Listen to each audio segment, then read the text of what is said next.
Inaasahang unang maglalandfall sa Albay ang Typhoon Glenda. Matinding paghahanda ang ginagawa ng lokal na pamahalaan at mga residente roon. Pinalikas ng mahigit 29,000 pamilya. Makibalita tayo live kay Myla Aykotso ng GMA Bicol. Myla.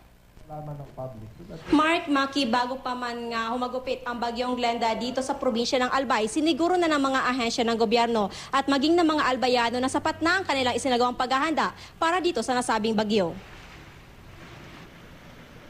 Kaninang umaga nagsagawa ng clearing operation ang mga tauhan ng DPWH sa mga pangunahing kalsada. Tinanggal nila ang sanga ng puno na posibleng maputol ng bagyo at makasagabal sa daan. Tinanggal na rin ang mga billboard at patuloy ang isinasagawang forced evacuation sa mga delikadong lugar sa Albay. Kabilang na ang mga coastal area at mga lugar na posibleng bahain. Hindi na rin pinayagang pumalaot pa ang mga mangingisda kaya namingwit na lang sila ng isda para may makain sa panahon ng pananalasa ng bagyo.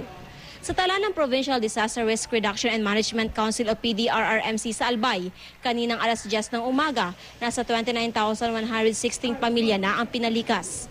Mahigit 30 ang itinalagang evacuation center sa buong probinsya. Sa ngayon, patuloy pang isinasagawang paglikas sa mga barangay na maaapektuhan ng paghagupit ni Bagyong Glenda. Wala pa namang naitalang casualty pero patuloy umano ang monitoring ng ahensya. Dumagsa naman ang mga residente sa mga gasolinahan sa lungsod ng Ligao. Inaasahan kasi nila na tataas ang presyo ng gasolina kapag humagupit na ang Bagyong Glenda. Naghahanda rin daw sila sakaling mawala ng supply ng kuryente roon. Mark, makisa ngayon nga ramdam na itong Bagyong Glenda dito sa probinsya ng Albay na kung saan ramdam na ang pag-ulan dito at magina ang malakas na hangin. At sa ngayon nga ilang areas na rin dito sa Albay ang walang kuryente sa ngayon. At yan ang latest mula dito sa Albay. Myla Aykotso, Nagbabalita, Pilipinas.